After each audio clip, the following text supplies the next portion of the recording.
Beralih ke informasi kebakaran, pemirsa, sekitar 100 bangunan semi permanen di belakang ITC Mangga 2 atau tepatnya di RW 04 Kampung Bandan Pademangan, Jakarta Utara ludes terbakar pada Selasa siang.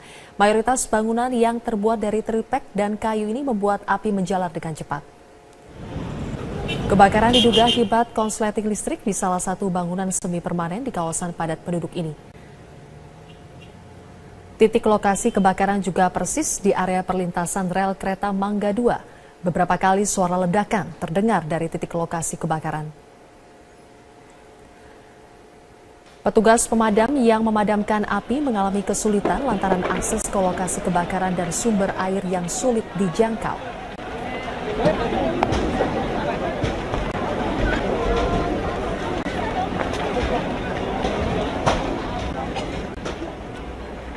Para penghuni bangunan semi permanen ini pun panik. Mereka mengevakuasi barang atau harta benda milik mereka. Petugas pemadam Jakarta Utara mengeluhkan, mengerahkan 20 unit mobil pemadam kebakaran ke lokasi, ditambah 5 mobil pemadam bantuan dari Jakarta Barat.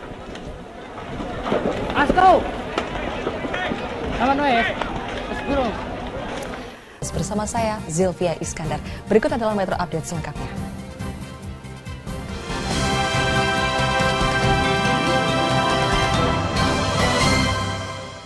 Pemirsa, Presiden Joko Widodo hari ini melakukan kunjungan pertamanya di Timor Leste. Kunjungan ini untuk meningkatkan kerjasama kedua negara dan menegaskan kesiapan Indonesia untuk menjadi mitra utama pembangunan Timor Leste.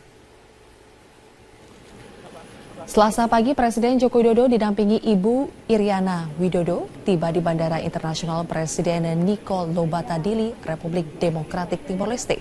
Kedatangan Presiden disambut dengan upacara kehormatan yang dihadiri oleh Menteri Luar Negeri dan Menteri Dalam Negeri Timor Leste, Duta Besar Indonesia untuk Timor Leste, dan beberapa pejabat terkait. Agenda pertama Presiden di Timor Leste adalah bertemu Presiden Timor Leste Taur Matanrua, juga Perdana Menteri Maria de Araujo. Beberapa permasalahan yang akan dibahas antara lain penguatan kerjasama perdagangan, investasi, energi, pembangunan infrastruktur, serta mempercepat penyelesaian isu perbatasan.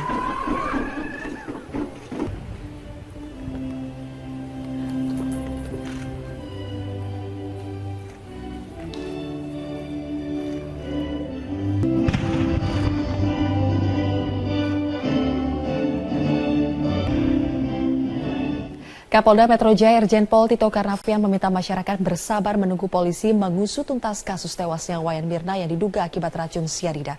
Menurut Tito, gelar perkara akan segera dilakukan. Jika telah memenuhi unsur dan tersangkanya sudah ditetapkan, kepolisian akan segera merilisnya kepada media.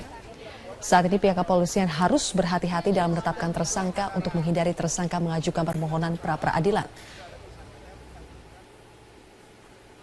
Sementara itu kemarin di Treskrimum Polda Metro Jaya kembali memeriksa teman Mirna, Hani, terkait kematian Mirna. Polda Metro Jaya melakukan evaluasi internal hasil lab forensik yang sudah diperoleh dari Mabes Polri.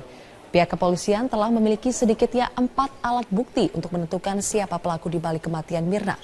4 alat bukti yang dimiliki antara lain keterangan saksi, keterangan ahli, dokumen, serta petunjuk yang diperoleh dari pemeriksaan forensik.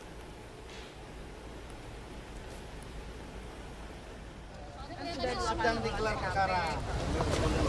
perkara, kalau nanti sudah ada tersangkanya bukan selesai baru kita akan rilis. Daripada saya rilis seperti ini nanti sudah berkembang keruan. Pemirsa, Kejaksaan Tinggi DKI Jakarta menunggu kedatangan di Skrimum Polda Metro Jaya Selasa ini untuk melakukan gelar perkara terhadap kasus pembunuhan Wayan Mirna. Sejauh ini Kejati mengaku berkas kasus pembunuhan Mirna belum diterima oleh pihaknya.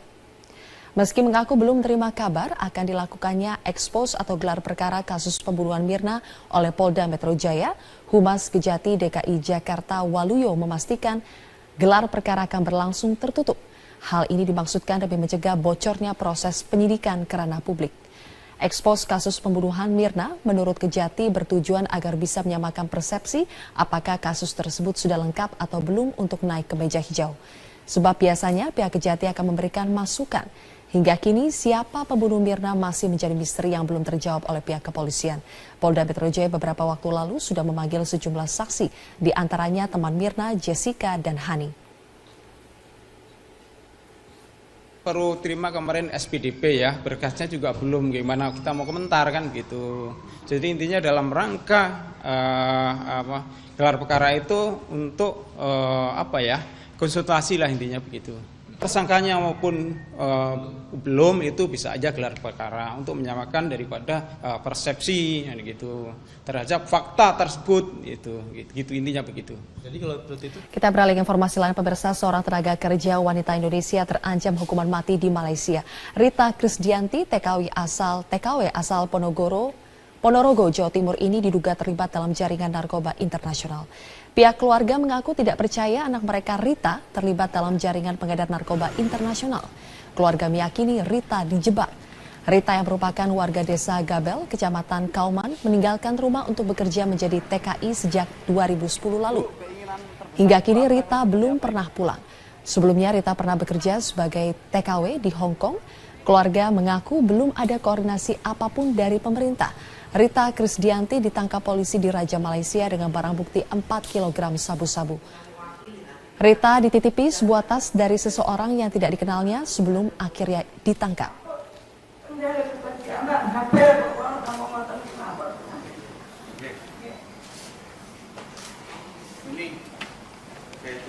Badan Meteorologi, Klimatologi, dan Geofisika pada Stasiun Meteorologi Kelas 3 Banyuwangi, Jawa Timur mengingatkan warga Tapal Kuda, Jawa Timur untuk waspada banjir, petir, dan tanah longsor saat musim hujan.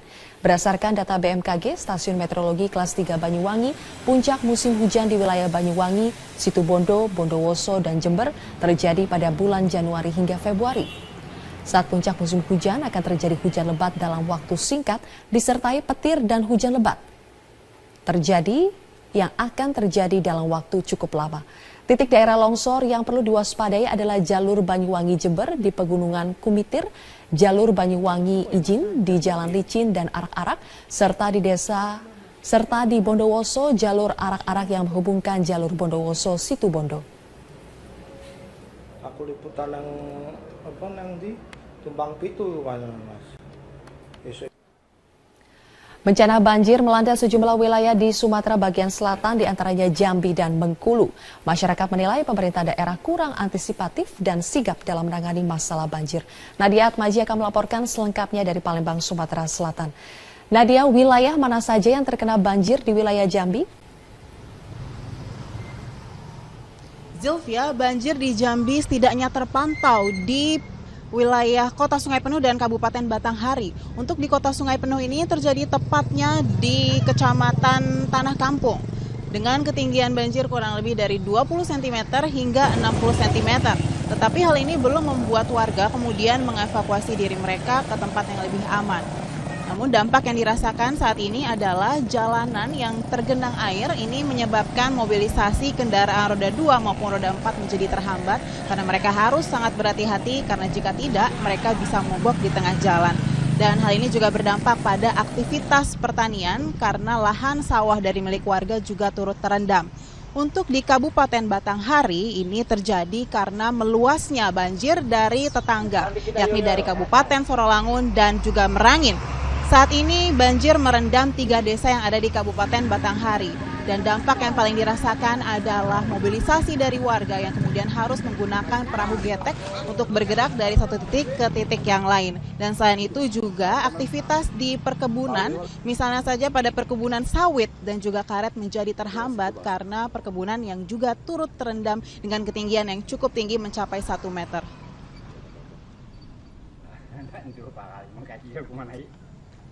Zilvia. Nadia, banjir juga terjadi di wilayah perkotaan Bengkulu. Apakah saat ini sudah mulai surut?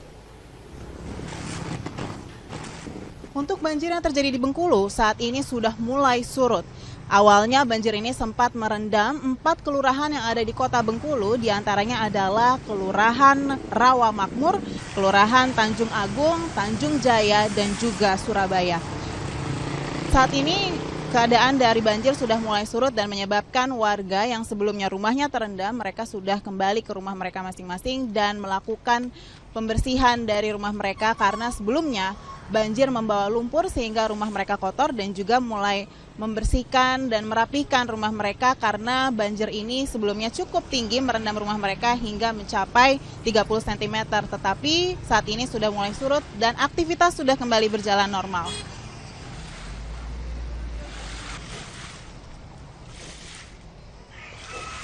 Demikian Sylvia, kembali ke studio.